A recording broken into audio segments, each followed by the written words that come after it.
Joe, you're a veteran of the locker room and interviewing players. So before all this happened with Aaron Hernandez, what was he like to cover and to talk to? So I was there from when he got drafted until those 3 seasons of when everything went down. But he was a pleasure. He was a nice guy, humble guy, quiet guy, kept to himself.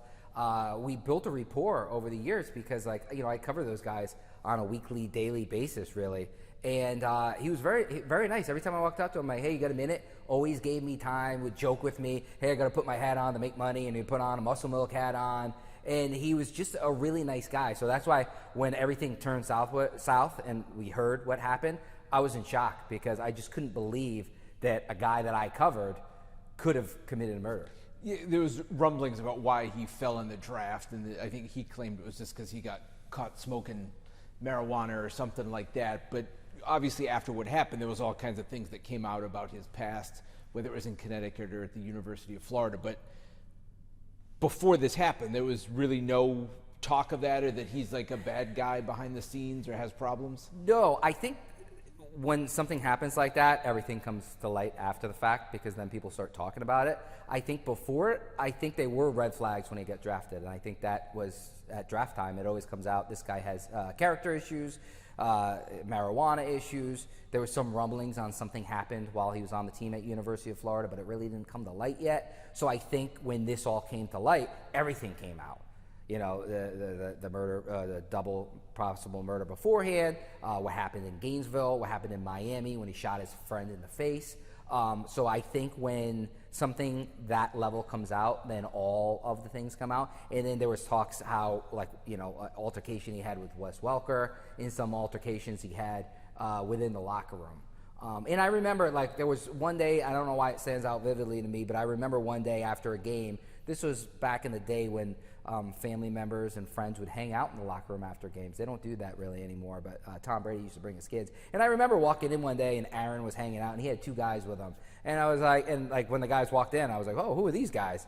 And they went over to Tom Brady's locker and they were taking pictures and hanging out and doing moves. And I just thought that was really interesting, the crew that he was hanging out with. But that's where he came from. He brought, unfortunately, a lot of his baggage in people from his past with him to New England. I think that if he went to another team, like maybe West Coast or not in the backyard, that he could have maybe distanced himself from his past.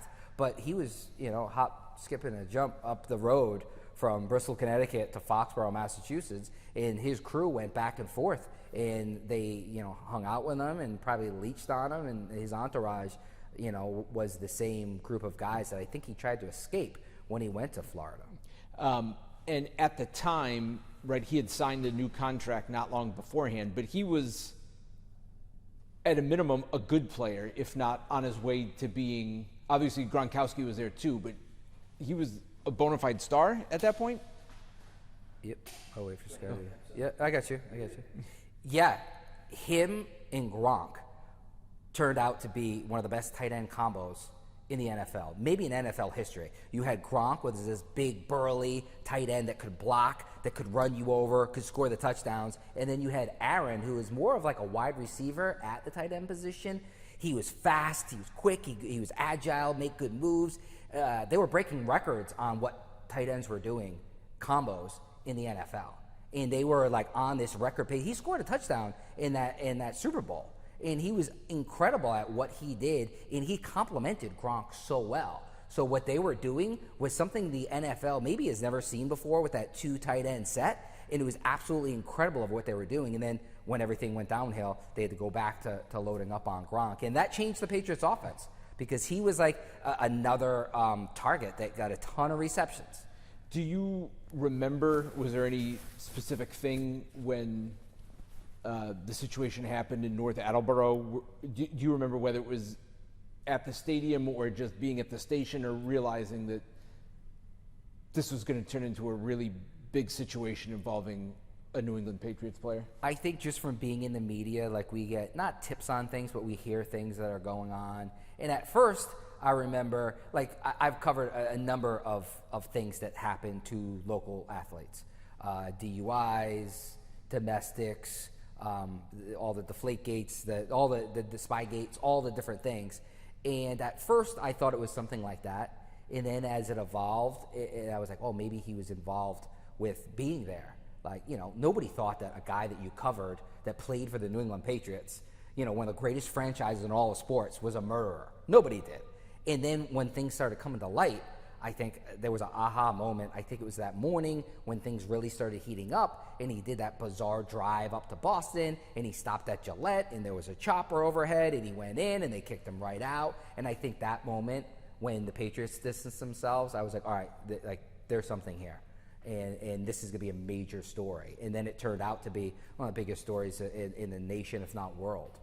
And at the time, was it camp or mini camp, or was there any interaction with the players, or was it just that press conference with Bill Belichick? I want to say that it was a strict no talk policy. I want to say Matthew Slater was maybe the only guy that we talked to. He was the guy, or the voice of reason, that whenever anything goes wrong, whether it was Tom Brady's suspension, Deflategate, Spygate, the Aaron Hernandez murder, we would go to, and he would talk on behalf of the locker room because Bill trusted him, Robert trusted him, the entire team trusted him on what to say and the guidance, and he's the voice of that locker room. So I want to say he talked. I think after the fact, when things went down, Devin talked about it. He's another voice of that locker room. But what took me is when Bill Belichick took the podium and talked about it for the first time and went into detail. And anybody who knows Bill Belichick, he doesn't really like the media. He doesn't like talking. He doesn't like giving us details.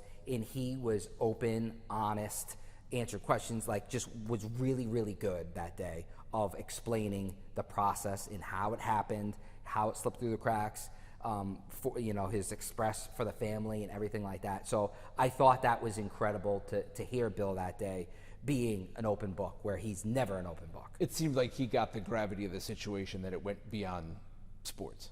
Yeah, and at that point, I was it was a news story, but I was doing live shots at Gillette Stadium, covering the team's perspective. You guys were covering, the actual criminal case, and it was one of those things where it took the nation by storm. Aaron Hernandez, I don't know the last time an athlete at that level that was at Super Bowls on a team, a dynasty, one of the greatest teams ever, was absolutely murdering people. And I think it came to light, and it was just absolutely incredible on how it took the nation. Of course, it took that area, that North Attleboro up to Foxborough area, was just incredibly engrossed by what was going on. Right, and you cover sports, but you said, every so often a player gets in trouble. But, do you remember what the atmosphere was like around Gillette that summer when that happened? I think it was interesting because it was different. I cover sports, and sports are always happy, not all the time, but sports are a different thing. As Bill Rapley once said, sports is the toy department. So that's where people go for fun, people go for happiness, range of emotions. People don't go for murder for sports. So for me, that was weird because I was covering basically a murder, but through the sports, so through the players, through the fans, through what was going on at Gillette Stadium. It was just a really weird moment because I remember the guys didn't want to talk about it.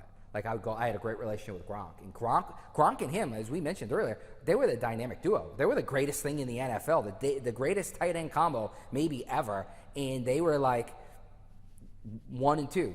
And Gronk didn't want to talk about it. And I went up to him a couple times, and he's like, oh, I'm not talking about that. And he was asking in interviews, and still to this day, I don't think Gronk has ever talked about Aaron Hernandez or that murder. Yeah. And even when you bring up Aaron Hernandez at Gillette Stadium, it's like stats, or sometimes a picture will pop up on my feed of whatever. It's a no-no. That's kind of erased from the history of the Patriots. And when they cut him the day he was arrested, was that, it seemed like the only option that they had, but do you think that basically separated them from the story, or did it still kind of linger for a little bit? I think they looked at it as hey, we're cutting bait. This is it. He's his own thing. He's no longer, and that's a Bill thing. When you're no longer a member of the team, they don't have to talk about you. They don't have to address the situation. They don't even have to comment on when things went down. But then it turned into the trial. Robert Kraft was at the trial. The head of security was at the trial. So there's still always going to be. It's always going to be Aaron Hernandez and the New England Patriots because that's what people know him and I think they tried to cut ties with it. But people will always know Aaron Hernandez as a New England Patriot when everything went down.